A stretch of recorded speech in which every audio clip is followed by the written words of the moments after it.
The Codex Mundi, or the Book of the World, is an unfinished manuscript that was created in the late 15th century during the Renaissance. The book would have been one of the most lavishly illustrated books ever made if it had been completed. Today, we'll look at some of the beautiful illustrations and discuss what we know about this lost masterpiece. Hello and welcome to my channel. If you enjoy art, history, beautiful books, and all things Renaissance, then make sure to subscribe.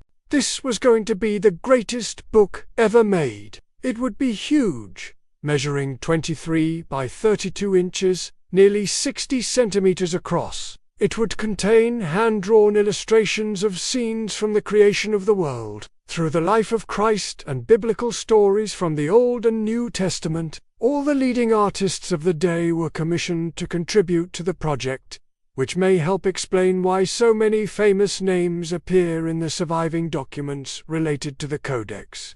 Although we don't know who the buyer was, it's believed the book was destined for Pope Innocent VIII at the time. The Pope lived in a luxurious palace in Venice, and when he died suddenly in 1492, he left behind a massive fortune. Much of his wealth went to his nephew, who was known as the Most Serene Lord Piero de' Medici. When he inherited the massive Medici bank fortune, he also inherited his uncle's artistic commissions. One of these commissions was the Codex Mundi, which contained illustrations by Andrea del Verrocchio, Perugino, Allegracio, Salviati, Gandolfini, amongst many others. The project's size and scope required that several different workshops work together on it. Andrea del Verrocchio was given responsibility for completing 10 pages of illustrations, but in the end, only 5 of these illustrations survived. It took him 2 years to complete his part of the project, which may help explain why Verrocchio ended up delivering only half of the illustrations that he had been commissioned to do. His famous David, which was probably completed in 1490, appears on the first page of the Bible. It shows David as a young boy tending to his father Jesse's sheep. The painting depicts a bucolic landscape with figures placed within an architectural setting that recalls ancient Roman ruins. The next illustration that Verrocchio completed for the Codex Mundi was one of his last paintings before his death in 1499.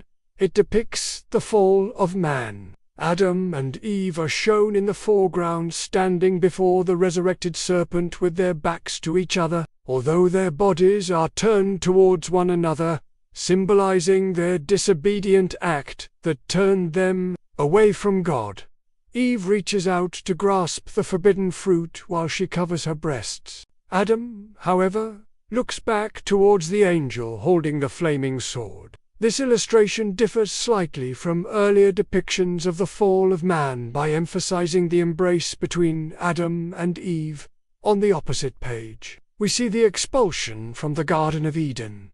Adam and Eve walk away from the angel, holding the sword with a dog trotting alongside them. A single tree remains in the center of the composition, representing the tree of life. The last 3 illustrations that Verrocchio completed for the Codex Mundi depict scenes from the life of Christ. The Annunciation shows the Virgin Mary sitting upright on a chair with Gabriel kneeling before her. The archangel blows his horn and points towards heaven as the Holy Spirit descends in the form of a dove. Although the figure of Mary is stiff, her hands are delicately rendered. Verrocchio was particularly skilled at painting drapery, and the folds around Mary's body are painted with great care and accuracy. Verrocchio's final illustration for the Codex Mundi is one of the most dynamic and engaging images to survive from the Renaissance. In this image, Joseph, Mary, and the infant Jesus flee into Egypt.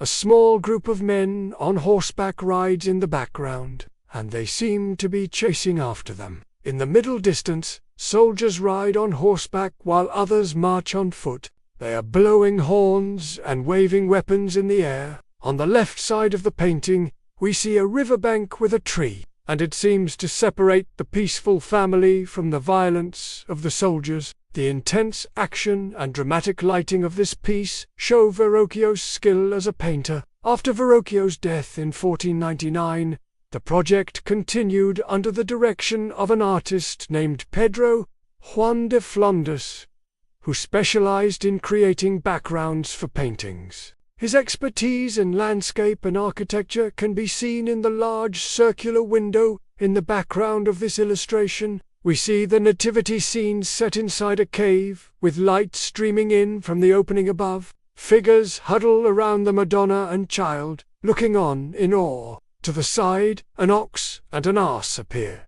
Partially hidden in the shadows, there are no surviving portraits from the Codex Mundi, but there are detailed drawings of the prophets Isaiah and Jeremiah. These drawings were likely used as a study for the prophets' portraits, which were painted by famous Renaissance artists like Michelangelo. The last illustration in the Codex Mundi was never completed, but the drawing that Perugino made to plan it out survived. This illustration would have shown Noah being released from the ark with his wife and children. As you can imagine, a project of this magnitude required significant funding, especially since so many famous artists were working on it. An account book that was found along with the surviving manuscript gives us insight into how much the project cost. For example, we know that the gold used to illuminate the pages cost over 170. In fact, the cost of gilding alone almost doubled the cost of hiring the artists. Paper and parchment also added to the overall expense, as did the materials needed to bind the massive book. The labor costs alone amounted to almost 4,000 florins. And while this doesn't sound like a lot today, it's important to remember that a daily wage for a laborer was around 1 to 2 florins.